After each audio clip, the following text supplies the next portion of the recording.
So hello students, कैसे हैं आप सभी। आई होप कि आप सब बहुत अच्छे होंगे और आपकी स्टडीज़ बहुत अच्छी चल रही होगी। तो इससे पहले वाली वीडियो में हम ये रासायनिक संगठन का विश्लेषण कैसे करें ये वाला टॉपिक कवर कर चुके हैं। अब इस वीडियो में हम प्राथमिक व द्वितीयक उपापचयज को कवर करेंगे और इसके साथ ही कुछ एक दो टॉपिक्स को और कवर कर लेंगे। तो चलिए फिर इसी के साथ शुरू करते हैं। रसायन विज्ञान की एक महत्वपूर्ण शाखा में जीवों के हजारों छोटे छोटे बड़े छोटे यौगिकों का विलगन पृथक्करण किया जाता है। उनकी संरचना निर्धारित की जाती है और संभव हो तो उन्हें संश्लेषित किया जाता है। यदि कोई जैव अणुओं की एक तालिका बनाए तो उनमें हजारों कार्बनिक यौगिक जैसे अमीनो अम्ल, शर्करा इत्यादि पाए जाएंगे।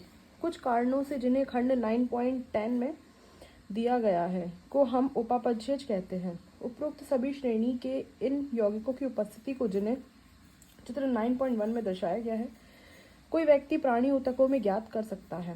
उन्हें प्राथमिक उपापचयज कहते हैं। जब कोई पादप, कवक व सूक्ष्म जीवी कोशिकाओं का विश्लेषण करे तो इससे इन प्राथमिक उपापचयों की अतिरिक्त हजारों यौगिक जैसे एल्कलॉइड, फ्लेवोनॉइड, रबर, वाष्पशील तेल, प्रतिजैविक, रंगीन वर्णक, इत्र, गोंद, मसाले मिलते हैं। इन्हें द्वितीयक उपापचयज कहते हैं। प्राथमिक उपापचयज ज्ञात कार्य करते हैं व सामान्य कार्य की प्रक्रिया में इनकी भूमिका भी ज्ञात है, किंतु हम इस समय सभी द्वितीयक उपापचयों की, जिन प्राणियों में ये पाए जाते हैं, में उनकी भूमिका या कार्य नहीं जानते, जबकि इनमें से बहुत जैसे रबर, औषधि, मसाले, इत्र व वर्णक मनुष्य के कल्याण में उपयोगी हैं। कुछ द्वितीयक उपापचयों का पारिस्थितिक महत्व है। आप बाद के अध्यायों व वर्षों में इनके बारे में विस्तृत रूप से अध्ययन करेंगे। बृहत जैव अणु। अम्ल घुलनशील भाग में पाए जाने वाले सभी यौगिकों की एक सामान्य विशेषता है कि इनका अणुभार 18 से लगभग 800 डाल्टन के आसपास होता है।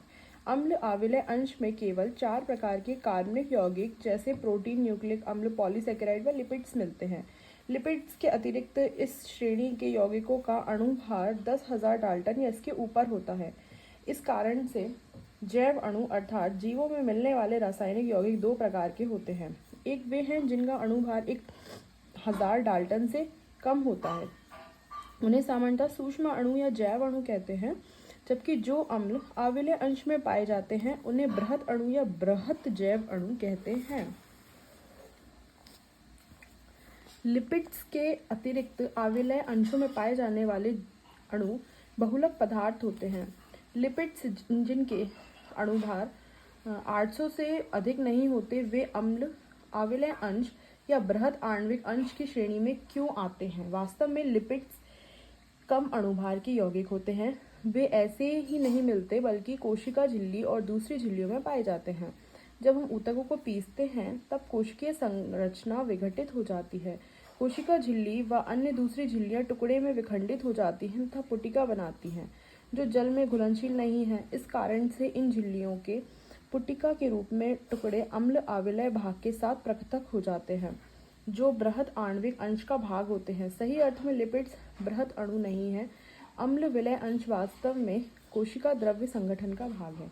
कोशिका द्रव्य व अंगकों के बृहत अणु अम्ल आविलय अंश होते हैं। ये दोनों आपस में मिलकर जीव ऊतकों या जीवों का संगठन बनाते हैं। संक्षेप में, यदि जीव ऊतकों में पाए जाने वाले रासायनिक संगठन को बाहुल्यता की दृष्टि से श्रेणीबद्ध किया जाए तो हम पाते हैं कि जीवों में पानी सबसे सर्वाधिक बाहुल्यता में मिलने वाला रसायन है। प्रोटीन पॉलीपेप्टाइड होते हैं। ये अमीनो अम्ल की रेखीय श्रृंखलाएं होती हैं जो पेप्टाइड बंधों से जुड़ी होती हैं। प्रत्येक प्रोटीन अमीनो अम्ल का बहुलक है। अमीनो अम्ल 20 प्रकार के होने से, जैसे alanine, cysteine, proline, tryptophan, lysine आदि होते हैं। प्रोटीन सम बहुलक नहीं बल्कि विषम बहुलक हैं। आप में से कुछ स्टूडेंट्स ये सोचते होंगे कि ये टेबल्स जो हैं ये रीड नहीं कराती हैं, तो मैं इसके लिए, जब पूरी एनसीईआरटी कवर हो जाएंगी 11th-12th की, तो मैं इसके लिए एक सेपरेट वीडियो बनाऊंगी जिसमें मैं आपको अलग से डायग्राम सारे रिवाइज कराऊंगी और अलग से ये जितनी भी टेबल्स दी हैं 11th और क्लास 12th के एनसीईआरटी में, वो सारी सेपरेट वीडियो में कवर होगी। तो इसके लिए आप बिल्कुल बेफिक्र हो जाइए। एक समबहुलक एक एकलक की कई बार आवृत्ति के कारण बनता है। अमीनो अम्ल के बारे में यह जानकारी अति महत्वपूर्ण है। जैसा कि बाद में पोषण अध्याय में आप पढ़ेंगे कि कुछ अमीनो अम्ल स्वास्थ्य के लिए अति आवश्यक होते हैं, जिनकी आपूर्ति खाद्य पदार्थों के द्वारा होती है। इस तरह आहार की प्रोटीन इन आवश्यक अमीनो अम्ल की स्रोत होती है। इस प्रकार से अमीनो अम्ल अनिवार्य या अनिवार्य हो सकते हैं। अनिवार्य वे होते हैं जो हमारे शरीर में बनते हैं, जबकि हम अनिवार्य अमीनो अम्लों की आपूर्ति अपने खाद्य पदार्थ से करते हैं। प्रोटीन जीवों में बहुत सारे कार्य करते हैं।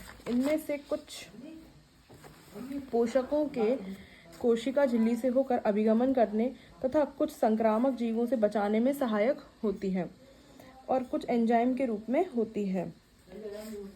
तो आज के लिए इस वीडियो में इतना ही। मिलते हैं नेक्स्ट वीडियो में पॉलीसेकेराइड के साथ। Thank you students, bye bye. आप सभी को बैकग्राउंड में जो भी वॉइस सुनाई देती है आप प्लीज़ उसे इग्नोर कीजिए।